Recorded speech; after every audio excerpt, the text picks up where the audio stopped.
Bonjour, bienvenue sur youtele.tv. Nous sommes au Palais des Congrès de Bordeaux où se tiennent aujourd'hui les journées du marketing du CIVB. Nous allons rencontrer M.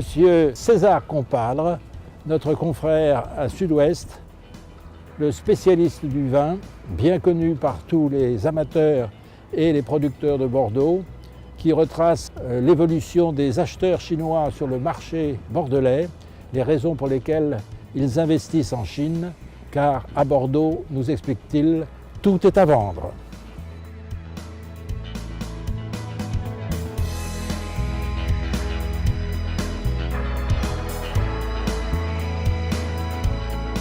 Bienvenue César Compadre sur youtele.tv. Et nous sommes heureux de vous recevoir parce que vous êtes le spécialiste vin à Bordeaux, le journaliste de Sud-Ouest qui couvre tous les événements et notamment l'arrivée des Chinois. Est-ce qu'on peut dire que c'est l'or rouge qui est assailli par la fièvre jaune? C'est une belle expression, mais on n'en est pas encore là puisque à ce jour, avec un mouvement qui s'est beaucoup accéléré en 2011, on en est à environ une trentaine de propriétés en Gironde qui ont été acquises par des capitaux chinois.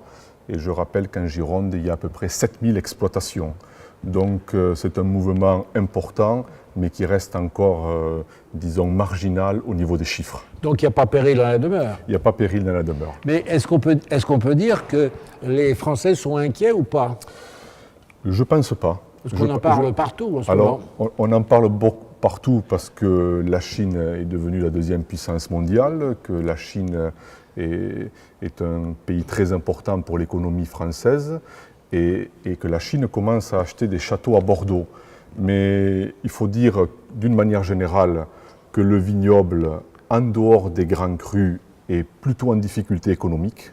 Donc il y a beaucoup de propriétés qui sont à vendre et on est heureux, la plupart de ceux qui ont des propriétés à vendre sont heureux de trouver des acheteurs et en l'espèce il se trouve que nombre d'acheteurs sont chinois. Est-ce que ce sont des propriétés qui sont à vendre parce qu'elles n'arrivent pas à vendre leur stock ou parce que la qualité de leur vin est médiocre ou parce que c'est la conjoncture qui est... Tout ça en même temps. Tout ça en même temps. Il y a une conjoncture difficile depuis 2008. Il y a des propriétés qui n'ont pas fait les bons choix en termes d'équilibre entre la vente vrac et la vente bouteille. Il y a des propriétés qui sont peut-être plus restées sur des ventes en France alors que l'export est le relais de croissance. Il y a des propriétés, ça arrive souvent, dont les exploitants arrivent en bout de vie professionnelle et qui n'ont pas les enfants pour reprendre. Donc, tous les cas de figure. Tous les cas de figure existent et il y a des dizaines et des centaines de propriétés de tout type à vendre en continu dans l'immense vignoble bordelais. Alors pour le moment, il y a une poignée de Chinois qui sont sur le terrain, si je puis dire. Qu'est-ce qui les motive le plus, selon vous? Ce qui les motive, c'est que, vu de Chine, Bordeaux est la référence mondiale du monde du vin.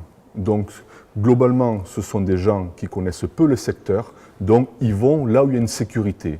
La sécurité, c'est Bordeaux, premièrement. Deuxièmement, la Chine est devenue en 2011 le premier client en valeur et en volume des vins de Bordeaux à l'export. Donc, il y a un immense business viticole qui s'est monté en Chine et la plupart des importateurs et des distributeurs locaux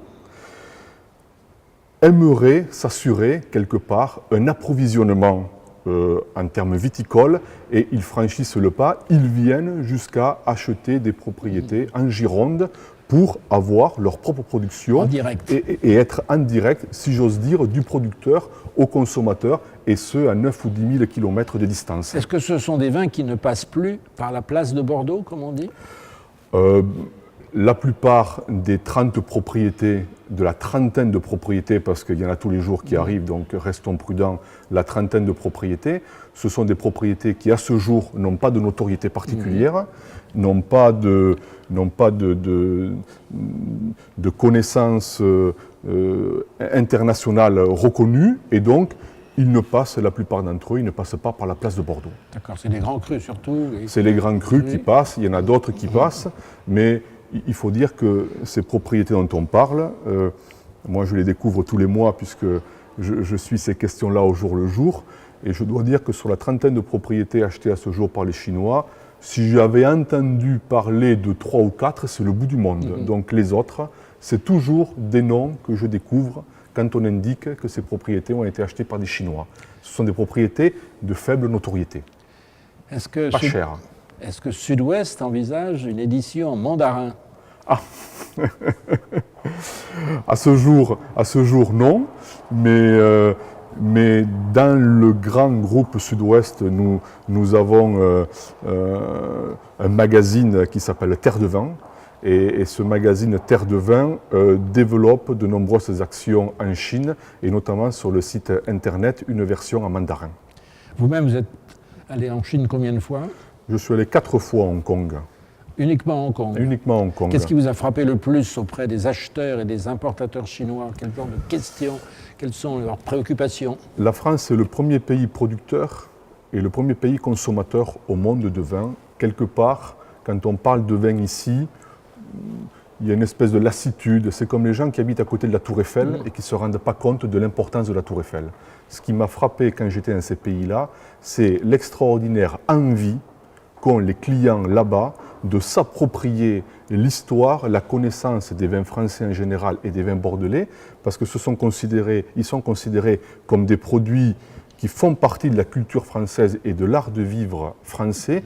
Et donc, il y a une vraie passion. Quand on parle de vin de Bordeaux avec les professionnels hongkongais et chinois du vin, il y a une vraie passion, il y a une vraie envie, et ça vous regonfle le moral. Est-ce que vous avez des contacts avec des journalistes chinois? Et est-ce que demain, il y aura un journaliste chinois à Sud-Ouest? Des contacts pendant Vinexpo Hong Kong, l'occasion qui m'a été donnée d'aller là-bas, ou pendant la fête du vin, qui est une fête qui a lieu tous les ans fin octobre également à Hong Kong, sur le modèle d'ailleurs de la fête du vin à Bordeaux. Oui, j'ai rencontré des collègues, mais de là à venir travailler ici, c'est autre chose. Est-ce que vous allez couvrir la fête du vin à Dalian qui a lieu au mois de juillet? A priori, c'est bien parti pour. C'est bien parti pour, la décision n'est pas encore prise, mais c'est bien parti pour parce que c'est un gros événement et encore une fois avec une racine bordelaise. Eh bien, rendez-vous au prochain G20 et merci. À bientôt. Merci.